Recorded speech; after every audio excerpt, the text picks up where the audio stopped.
बिस्मिल्लाहिर्रहमानिर्रहीम। मैं हूं उमर हयात ख़ान और आप देख रहे हैं मेरा ऑफिशियल यूट्यूब चैनल। आज जुम्मतुल मुबारक का दिन है और तारीख़ है 24 अप्रैल।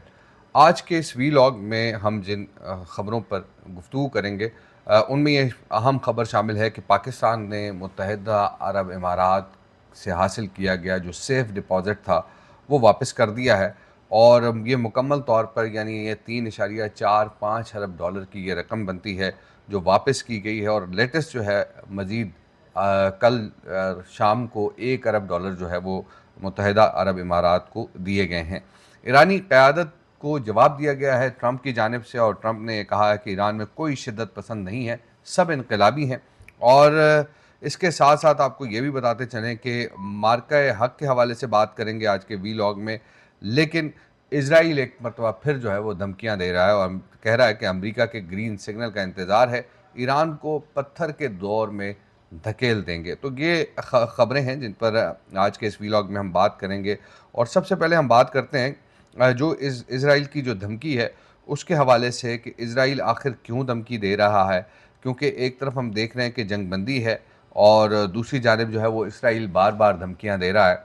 और जो आलमी ख़बर रसां इदारा है उसके मुताबिक जो इज़राइल के वज़ीर दिफ़ा हैं उन्होंने ये कहा है कि ईरान के ख़िलाफ़ दोबारा जंग जो है वो शुरू करने के लिए तैयार हैं और अमेरिका के ग्रीन सिग्नल का इंतज़ार है। इशारा मिलते ही ईरान को तारीकी और पत्थर के दौर में धकेल दिया जाएगा और अमरीकी इशारा मिलते ही सबसे पहले ख़ामनाई के पूरे ख़ानदान को ख़त्म कर देंगे और इस बार ईरान पर हमला मुख्तलिफ और मोहलिक होगा।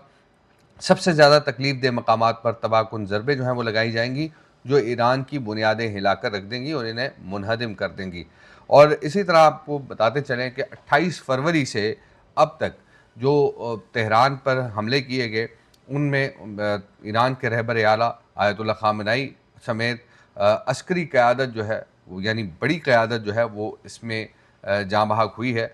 और इस हमले में मुबैना तौर पर अहले खाना भी ज़ख्मी हुए हैं और कहा यह जाता है कि ईरान के जो नए सुप्रीम लीडर हैं मुश्तबा ख़ामेनी वो भी अब तक ज़ख्मी हैं और उनके हवाले से ये कहा जा रहा है कि वो शदीद ज़ख्मी थे और उनका इलाज जो है वो इस वक्त जारी है।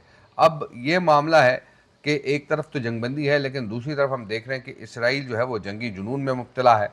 और अमेरिका के हवाले से अगर हम बात करते हैं तो अमेरिकी सदर डोनाल्ड ट्रंप को ईरान पर हमले में जो है वो यकीनी तौर पर इसराइल ने उकसाया और फिर उसके बाद हमने ये देखा कि अमेरिका ने ईरान पर हमला किया और यही पुष्पनाही जो है वो हासिल रही।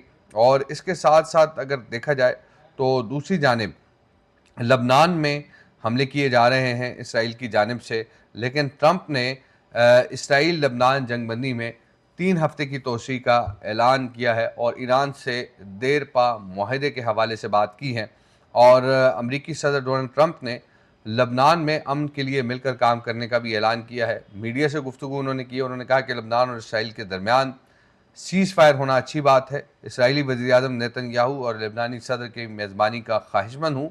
और इसी तरह नायब सदर जेडी वेंस हैं, उन्होंने कहा कि इसराइल और लबनान में सीज़ फायर सबके लिए अच्छी बात है। और अमरीकी वज़ीर ख़ारजा मार्को रूबियो ने कहा कि लबनान और इसराइल दोनों ही दहशतगर्दी से मुतासिर हैं।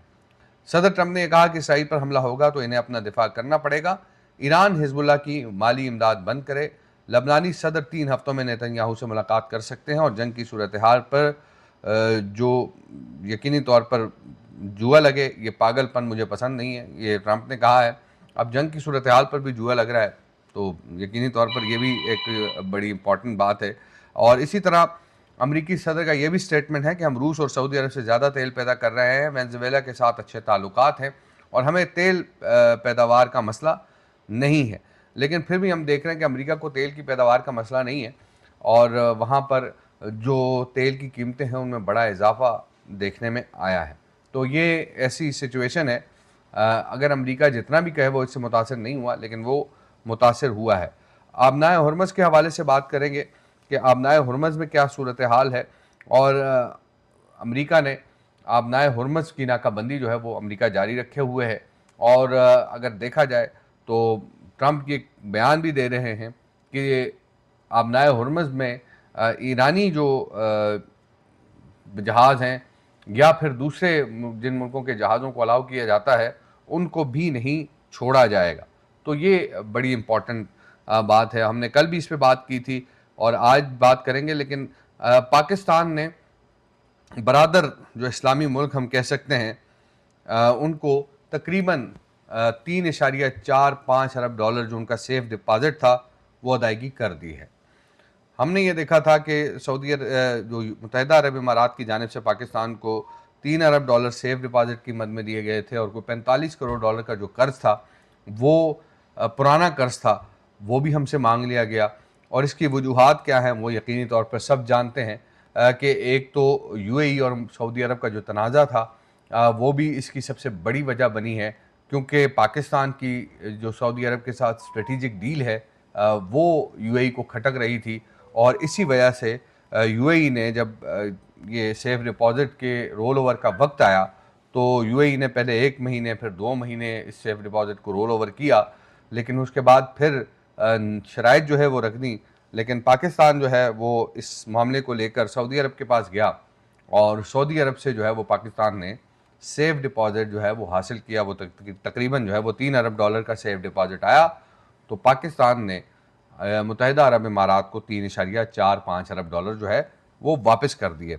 अब पाकिस्तान ने गुज़िश्ता रोज़ तकरीबन 1 अरब डॉलर वापस किया। इससे पहले 2.45 अरब डॉलर जो है वो वापस किया गया था। और अब अगर स्टेट बैंक के हम ज़र मुबादला के सरकारी ज़खायर का जायज़ा लें तो उसमें 1.80 करोड़ डॉलर यानी 1.8 करोड़ डॉलर इजाफा हुआ है। और इसके साथ साथ स्टेट बैंक के जो ज़खायर हैं वो 17 अप्रैल तक 15 अरब 9 करोड़ 76 लाख डॉलर हो गए हैं। Excuse me. और कमर्शियल बैंकों के ज़खायर भी जो है वो 8.6 करोड़ डॉलर बढ़कर 5.53 अरब डॉलर की सतह पर पहुंच चुके हैं। तो अब मजमूई तौर पर यह हमें नज़र आ रहा है कि तकरीबन जो है वो 21 अरब डॉलर के ये ज़खायर जो है वो बनते हैं। और गुज़िश्ता हफ्ते के दौरान जो मुल्की ज़र मुबादला के मजमूई ज़खायर हैं उनमें 10.4 करोड़ डॉलर का इजाफा हुआ। और स्टेट बैंक के मुताबिक जो इस हफ्ते सऊदी अरब ने 1 अरब डॉलर जमा कराए और यूएई को वही 1 अरब डॉलर वापस दे दिए गए। तो ये मामला है। ज़ाहिर है अब हम इस मामले को देखें तो बात ये की जाती है कि पाकिस्तान हमेशा यूएई के साथ खड़ा रहा, लेकिन यूएई ने पाकिस्तान का बुरे वक्त में साथ नहीं दिया।